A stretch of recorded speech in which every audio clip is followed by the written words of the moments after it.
Hey everyone, thanks for joining me today at Nerd Jock Talk. My name's Joey. Pretty much today we're going to be talking about a little bit of breaking news. That breaking news is that pending COVID tests, Ersan Ilyasova will be signing with the Utah Jazz. It's pretty cool.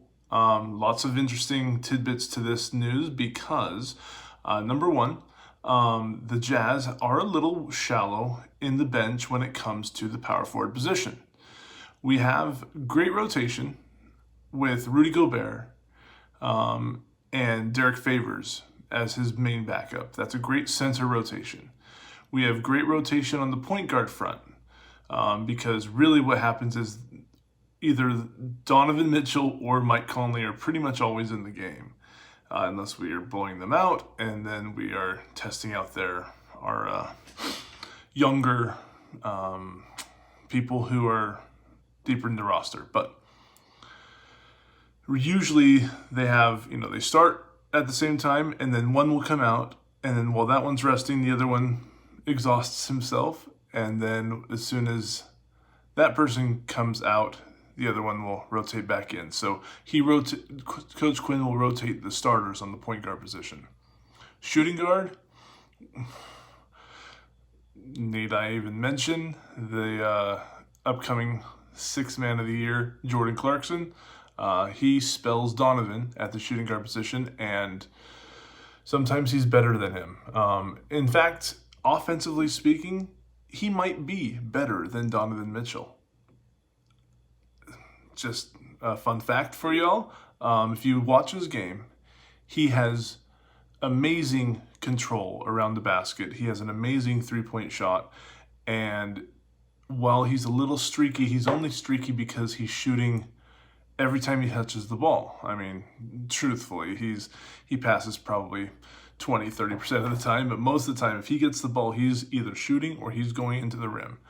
And so had he been more told to act like Donovan on those possessions, he'd probably be more like Donovan, averaging about 20 to 25 points a game and doing it on a pretty decent shooting percentage because when Jordan does shoot, it's usually in. He's a little streaky, but anyway, so we have a really good shooting guard tandem there. Small forward, right now we have Royce O'Neal as our starting small forward, and the small forward that comes off the bench is either Georges Niang or kind of a litany of others, lesser known players. Sometimes we'll have Gerald Brantley out there, sometimes we'll have it is one of the more weaker areas. However, George is actually a really good shooter. He has a solid shooting percentage that is plus 40% right now. So he's solid outside. He's shown that he can drive it in and create some inside magic, but at the same time, he needs to do what he does and do that part well. My coach would always tell me, find what you do well and do it.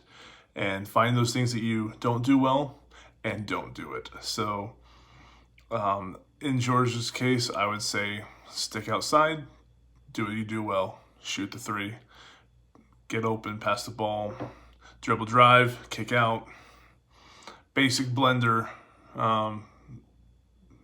actions within the Jazz offense. So then secondly,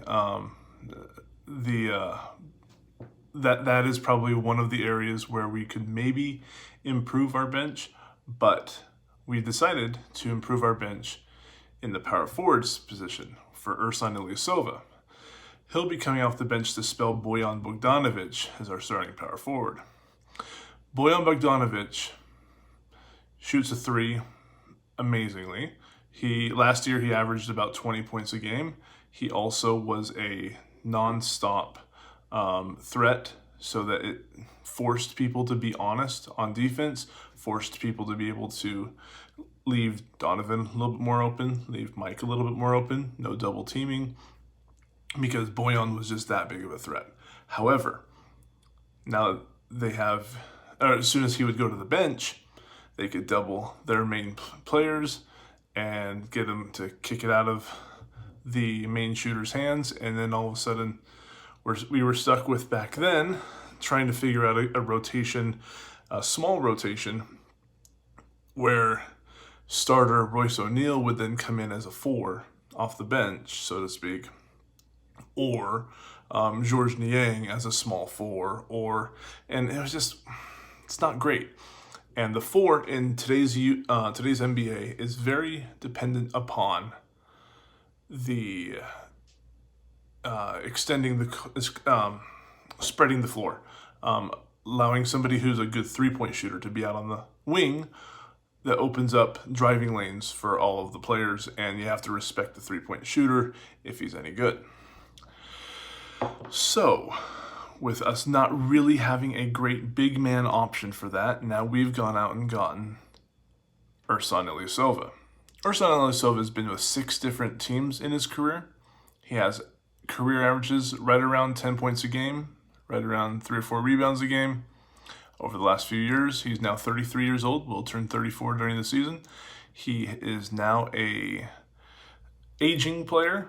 He's, I wouldn't say a shell of his older self, his prime self, but at the same time, he's not scoring 15, 20 points a game.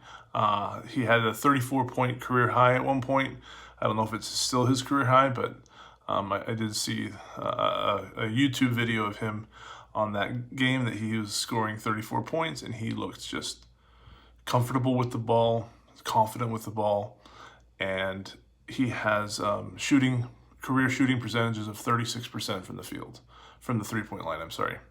So he is a solid backup for the power forward position.